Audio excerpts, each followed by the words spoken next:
안녕하세요. 캔들피그와 김합에게 나불대화 시간입니다. 9월 FOMC 회의 이후로 특히 주식시장을 중심으로 연일 폭락 사태가 이어지고 있는데요. 여기에 동시에 환율 흐름도 급등하는 모습을 보이면서 시장을 불안하게 만들고 있죠. 근데 이런 분위기임에도 불구하고 지금 종목 갈아타기와 진짜 저가 매수 기회라는 그런 분위기도 상당한데요. 그래서 오늘은 이 부분에 대해서 한번 챙겨보는 시간을 가져보도록 하겠습니다. 지겨운 내용 아니고 나름 중요한 내용이니까 끝까지 들어주시면 좋을 것 같습니다. 반갑습니다. 김하백님.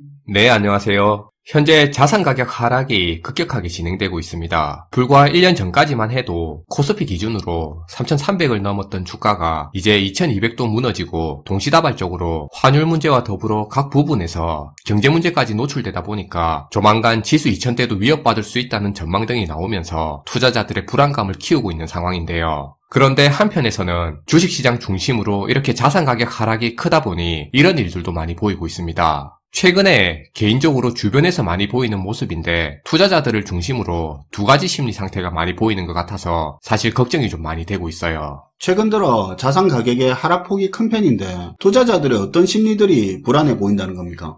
네, 먼저 첫 번째는 기존 투자자들 사이에서 많이 보이는 부분인데요. 제가 굳이 긴 말하지 않아도 개인 투자자 거의 대부분이라 할 만큼 현재 손실 중인 사람들이 많아요. 수익 중인 사람도 있기야 하겠지만 이게 저희 주관적인 생각이 아니라 언론사나 연구기관 등의 조사에서도 개인 투자자들 대부분이 손실 중이라는 조사 결과가 나왔었죠. 그렇죠. 지난 5월 조사 결과만 보더라도 그 당시 조사 기간 동안에 코스피 지수가 2,500, 600 할 때였는데 그때 개인 투자자들의 평균 손실률이 마이너스 14%였으니까 지금은 그때보다도 더 할 거라고 추측되는데요. 이렇게 상당수의 개인 투자자들이 큰 손실을 안고 있다 보니 원금 회복에 대한 기대 심리가 너무 강하게 자리 잡고 있다는 점인데요. 지난 1년 동안 하락하는 시장에서 투자를 진행하는 동안 이미 손실이 커져 있는 경우는 원금을 회복하고자 하는 그런 원금 회복 심리가 강하게 자리 잡게 됩니다. 몰타기도 하고. 그쵸. 사실은 손해가 났고 그걸 회복하기 위해 더 큰 투자금을 투자하고 그런데도 회복은커녕 손실액이 더 커졌으니까 원금 회복에 대한 집착과 기대감이 더 강해지는 거 굉장히 자연스러운 과정이기는 한데요. 근데 문제는 이런 심리 상태로 인해서 자꾸 자신한테 불리한 쪽으로 투자 판단을 내리게 된다는 겁니다. 그러니까 기존에 투자를 하고 있던 사람들을 중심으로 원금 회복 심리가 강하다 보니까 오히려 자신들에게 불리한 판단을 하는 경우가 많다는 거죠. 그쵸. 떨어지는 시장에서 원금 회복 심리가 워낙 강하게 작용하다 보니까 듣고 싶은 얘기만 듣게 되고 보고 싶은 긍정적인 정보 위주로 쫓게 되고 그럼 이게 다시 더 큰 투자 자금을 끌어오게 만들어서 투자 원금을 키우게 만드는 겁니다. 안 그래도 이미 투자금을 생각 이상으로 키워서 자산 포트폴리오 측면에서도 굉장히 불안한 상황인데 말이죠. 그러니까 간단하게 말하면 주식 등의 자산 가격이 하락하는 과정에서 리스크를 낮추고 투자 자금을 줄이는 게 아니라 오히려 투자 원금을 키우는 쪽으로 스스로 점점 더 곤란한 상황에 빠져들게 만드는 거예요. 맞아요. 하락하는 시장에서 그런 경향이 더 강하게 나타나죠.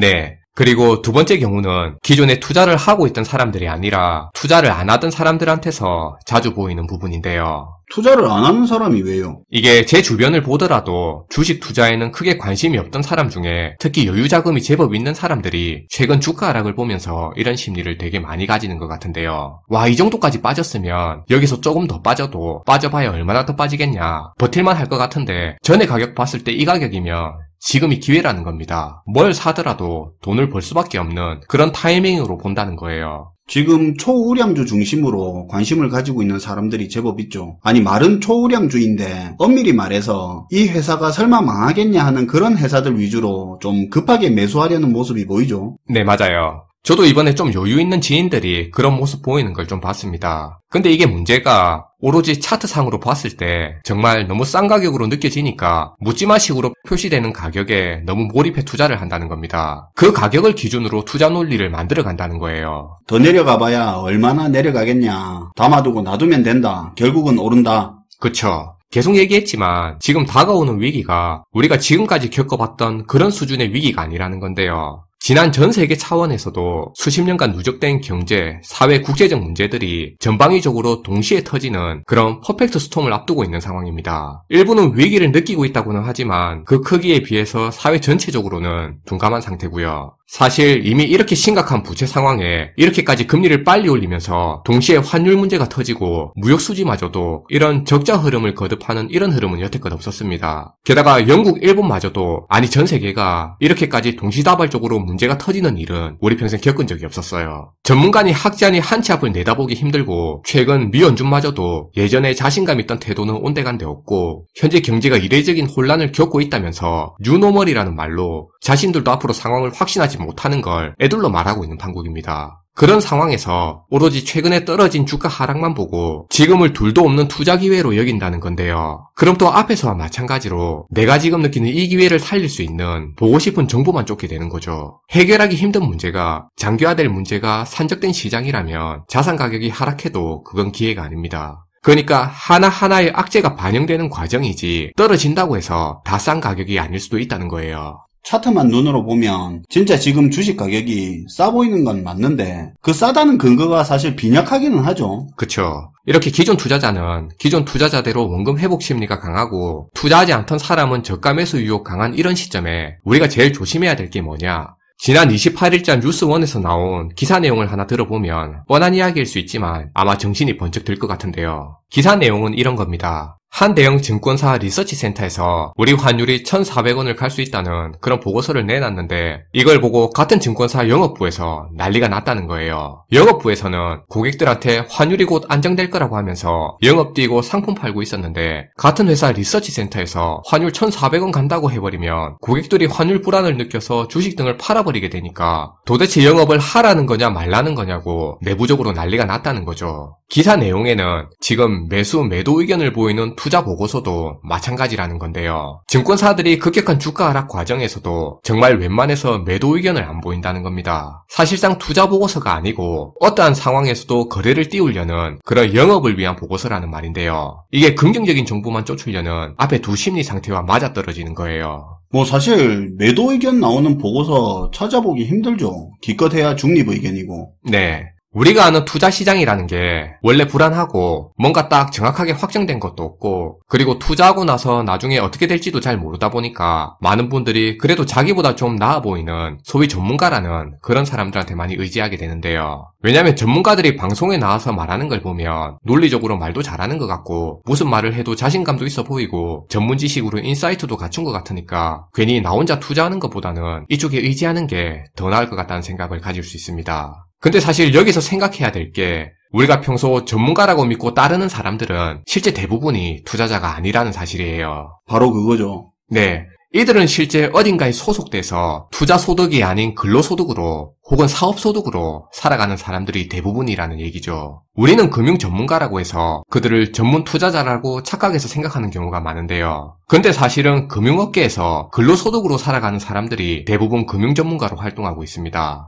그럼 이제 이런 부분을 감안해서 우리 같이 한번 생각해보죠. 지금 보면 이런 사람들마저도 이렇게 떨어지는 하락장에서도 이거 사라 저거 사라 이 종목보다는 저게 더 나으니까 종목 바꾸고 갈아타라 하면서 여기저기서 욕먹어가면서 자기들 일자리 지키려고 이렇게 온갖 애를 쓰면서 노력하고 있는데 정작 이들의 투자 조언을 듣고 있는 많은 사람들은 자기 일자리나 사업장을 지키기 위해서 노력하기보다는 아직도 투자에 목을 매는 게 맞냐는 겁니다. 지금 상황에서 우리가 진짜 지켜야 될 게 뭔지 어디에 더 애를 써야 되는지 그 부분을 한번 생각해 봐야 된다는 말이에요. 맞아요. 그게 진짜 중요한 거죠. 예전에 비즈니스 측면에서 서로 돈이 되는 관계가 맞는지를 아는 가장 좋은 방법은 바로 이들 각자의 수익 모델을 파악하는 거라고 했는데요. 예를 들어 투자 전문가와 투자 조언을 듣는 고객과의 이해관계를 봤을 때 고객들이 전문가 조언으로 돈을 벌고 그에 맞게 전문가도 돈을 버는 구조라면 수익을 위한 이해관계가 서로 일치하는 거라고 볼 수 있겠죠. 근데 일반적으로 투자 전문가들은 회원을 많이 유치해야 돈을 버는 수익 모델을 가지고 있습니다. 이 말은 전문가들의 역량이 기본적으로 신규 고객 유치에 집중될 수밖에 없다는 의미입니다. 그렇다고 전문가들이 고객들의 투자 수익을 완전히 신경 안 쓴다는 그런 말은 아니지만 다만 이들한테 최우선 목표가 고객들의 투자 수익을 극대화하는 것보다는 신규 고객 유치에 더 집중될 수밖에 없다는 얘기죠.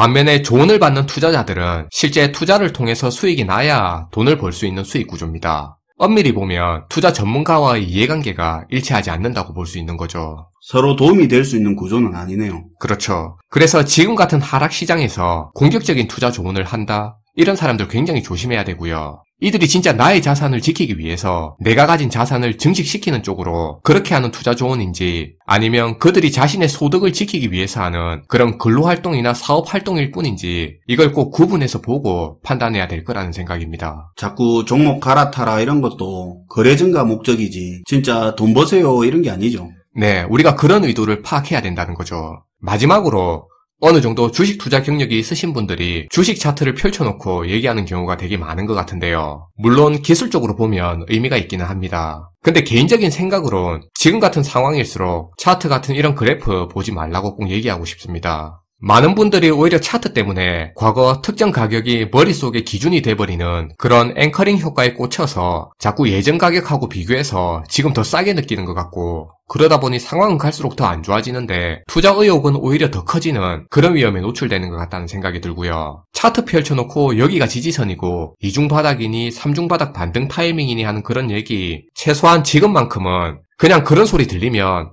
자기들 근로활동한다고 또 영업 멘트 던지네 하고 듣고 흘리는 게 맞을 것 같습니다. 안 그래도 불확실한 시장이고 불안정한 시장인데 굳이 안고 갈 필요도 없고 손해볼 필요도 없는데 불필요한 리스크를 감당하면서까지 투자할 필요가 없다는 생각이고요. 우리 속담에 자라보고 놀란 가슴 소뚜껑 보고 놀란다는 말이 있는데요. 지금은 소뚜껑만 보고도 놀래야 되는 시장이 맞습니다. 그만큼 조심하고 또 조심해야 되는 시장이라는 얘기예요. 네, 오늘도 잘 들었습니다, 김하백님. 네, 감사합니다. 사실 오늘 이야기는 여러분들이 다 아는 이야기일 겁니다. 하지만 알고 있다고 해서 그때그때 그 지식이 필요할 때 도움을 주는 건 아니죠. 전부 아는 이야기라도 필요하면 또 하고 또 할 겁니다. 세뇌될 때까지요.